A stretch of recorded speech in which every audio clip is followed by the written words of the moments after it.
August 1993. Spurs vs Chelsea. Makita Trophy. The day Tottenham forgot to show up and Hart Lane was taken over by 10,000 Chelsea fans. In this video we hear the stories from two different perspectives. These two massive firms also have a massive history, so there's no holding back on their feelings. Enjoy! Tip watch till the end to see modern-day versions of both firms. Chelsea fan Rob told us, Tottenham is always the big one for Chelsea fans.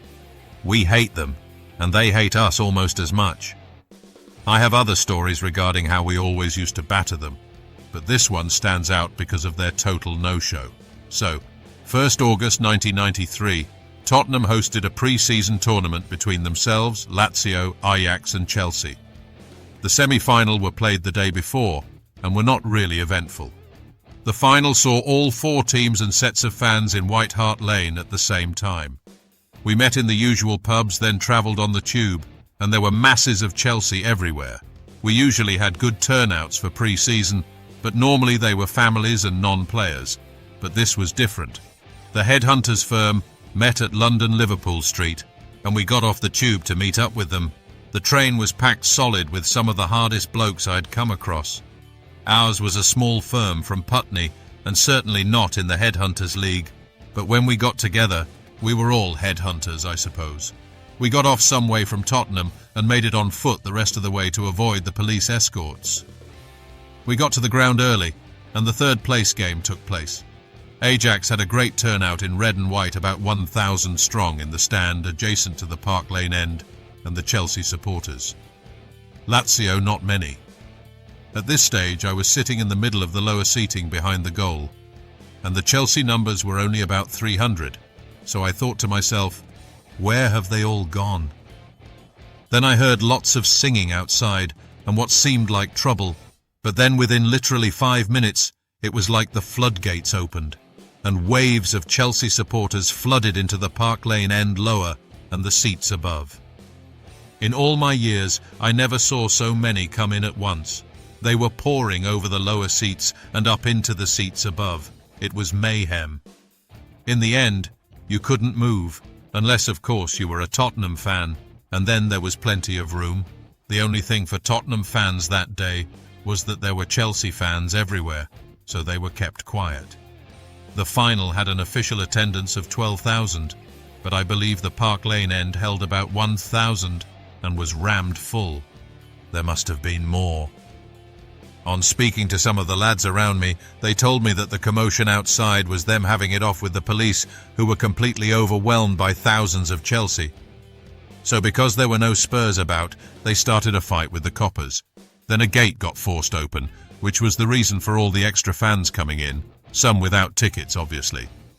If you see the videos of that game, the Tottenham end was empty, although they will claim it was under development, but their other stands were sparsely populated by anything other than Chelsea and Ajax fans.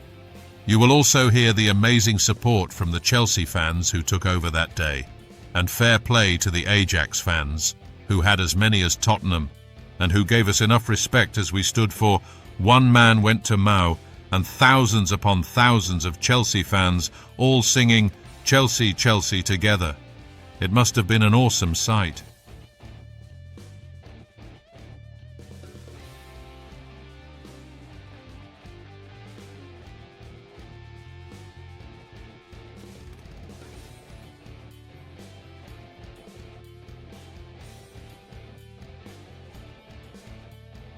After the game, we walked back to Seven Sisters Station and saw no Spurs fans anywhere. There was a police escort, but if Spurs had wanted to, they could easily have attacked the small police escort and had it off with us, but total no-show. I couldn't believe how easy it all was, and was waiting for a massive attack at any minute, but no, nothing. Not a squeak out of them. Definitely one of the most overrated firms of all time, in my humble opinion. When we got to the underground entrance and there was a small mob of black lads gathered there, no real fighting until they started throwing Chinese stars at us, maybe a sign of things changing. They were chased off by hundreds of Chelsea and are still running, I believe. So it was a great show and a great day as Chelsea took over Hart Lane and Tottenham failed to show. Plenty of YouTube evidence for this one. Happy days and fair play to all of us, whoever we support. Tottenham fan Ian told us, "I don't understand these Chelsea geezers. Claiming a victory for a pre-season friendly that only they thought was important tells you everything you need to know about their small-time club mentality. They never mention all the times we have simply battered them. 1967 relegation battle battered. 2015 Wembley battered. 2012 White Horse Pub, Parsons Green, battered. Seven Sisters 78, battered. Parsons Green 2007, battered. The list goes on and on. But they never tell you any of this. But they claim a massive victory for a tournament we couldn't be bothered to show up for. Unreal. I was at the match mentioned, and it's true Chelsea did have a massive following, but for the previous reasons, they are small club mentality. So a trip to the lane was a dream for them. For us, we had Newcastle away, Arsenal and Man City at home, and Liverpool away to worry about. Proper upcoming matches against proper teams and proper firms. Not some jumped-up little Hitlers. Plus, you can clearly see in the video and pictures that work is being carried out. In the end, we normally go in. So obviously, that makes it difficult to get your normal position. So lots of fans didn't want to go into a new area.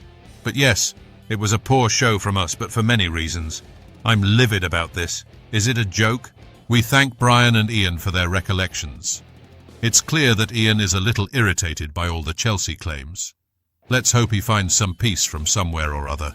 It's also clear that Chelsea did take over that day. Where were Spurs? We'll never know for sure. They claim they didn't bother for one reason or another. The ground was being redeveloped. We don't bother with Chelsea. We had bigger, better opponents coming up. All good enough reasons.